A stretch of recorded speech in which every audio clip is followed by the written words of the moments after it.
Hello friends, welcome back to my channel. और friend, आज की वीडियो सीरीज के अंदर हम डिस्कस करने वाले हैं इंजीनियरिंग केमिस्ट्री के अंदर बॉयलर कोरोजन को, जो कि काफ़ी इंपॉर्टेंट टॉपिक है आपके एग्जामिनेशन पॉइंट ऑफ व्यू से और नॉलेज पॉइंट ऑफ व्यू से। दोनों पॉइंट ऑफ व्यू से काफ़ी इंपॉर्टेंट है। डायरेक्टली एग्जामिनेशन में इन टॉपिक्स से क्वेश्चन पूछे जाते हैं, तो अच्छी तरीके से हम लोग इसको एक्सप्लेन करेंगे, सारी चीज़ों को, इसके प्रिवेंशन, एडवांटेज, डिसएडवांटेज, सारी चीज़ों को डिस्कस करेंगे।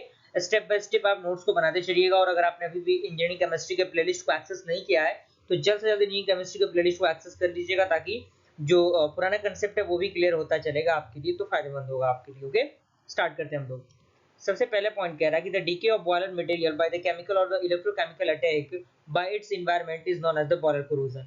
यानी जो बॉयलर का डीके होता है बॉयलर मटेरियल का, जिसमें केमिकल और इलेक्ट्रोकेमिकल अटैक होते हैं एनवायरनमेंट में, उसी को हम लोग क्या कहते हैं, बॉयलर कोरोजन कहते हैं। एंड अगला पॉइंट कह रहा है कि the main reason for the boiler corrosion are, यानी बॉयलर कोरोजन होने के मेन रीजंस क्या है। जिसमें सबसे पहला है डिसॉल्व ऑक्सीजन, यानी डिसॉल्व ऑक्सीजन की वजह से बॉयलर कोरोजन की समस्याएं होती हैं। इसमें कह रहा है कि water contents usually about of 8 millilitre of the dissolve oxygen per litre at the room temperature, यानी यूजुअली 8 मिलीलीटर डिसॉल्व ऑक्सीजन जो होता है वो पर लीटर रूम टेम्परेचर में क्या होता है, कंटेन करता है। ओके, और इसके अगर हम डिसएडवांटेज की बात करें डिसॉल्व ऑक्सीजन की, अभी हम लोग इसके रीजंस को ही देख रहे हैं कि आखिर बॉयलर कोरोजन क्यों होता है। तो इसमें डिसॉल्व ऑक्सीजन में इसके डिसएडवांटेज की हम बात करें, disadvantage of the dissolve oxygen, तो कह रहा है कि it presence in the presence of prevailing high temperature, यानी हाई टेम्परेचर की मौजूदगी में जो डिसॉल्व ऑक्सीजन होता है वो अटैक करता है बॉयलर मटेरियल पे। किस तरीके से, यहाँ पे आप देखिए इसका एक कह सकते हैं कि इक्वेशन दिया गया है, आयरन प्लस H2O से और CO2 से रिएक्ट करता है तो आपका आयरन हाइड्रोक्साइड बनता है। तो आप देख सकते हैं सारी चीजें किस तरीके से रिप्रेजेंटेट की गई हैं।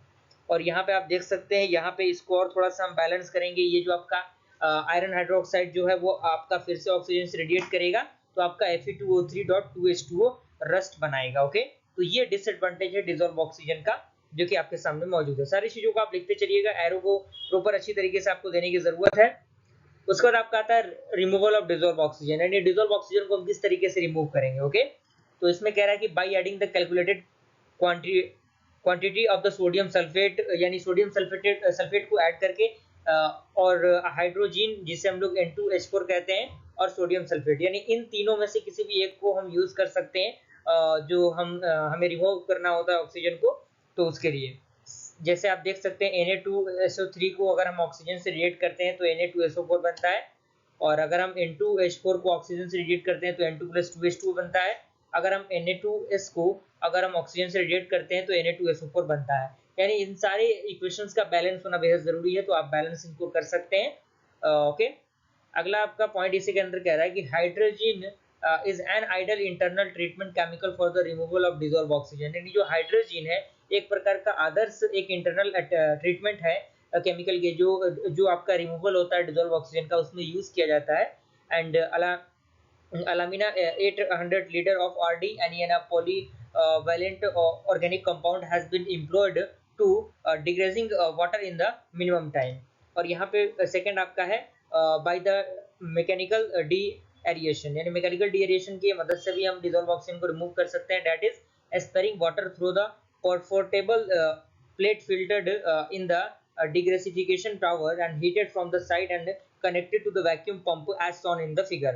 okay, और यहाँ पे आप देख सकते हैं कि high temperature, low temperature and the larger expose surface provided by the perforated plates reduce the dissolve oxygen in water, यानी ये क्या करता है, वाटर को में जो डिसॉल्व ऑक्सीजन होते हैं उनको रिड्यूस करते हैं। अब सेकंड आपका आता है डिसॉल्व कार्बन डाइऑक्साइड, यानी ऑक्सीजन को तो हमने देख लिया, अब डिसॉल्व कार्बन डाइऑक्साइड की वजह से किस तरीके से इसमें यूज होता है। तो इसमें कह रहा है कि it has a slow corrosive effect on the materials of the boiler plate, यानी ये थोड़ा सा स्लो काम करता है।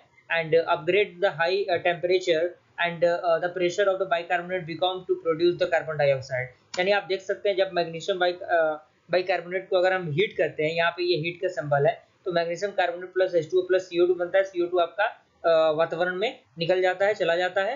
अगर हम डिसएडवांटेज की बात करें CO2 को, तो आप देख सकते हैं इसमें कह रहा है कि it has slow corrosive effect on the boiler plates by producing the carbonic acid.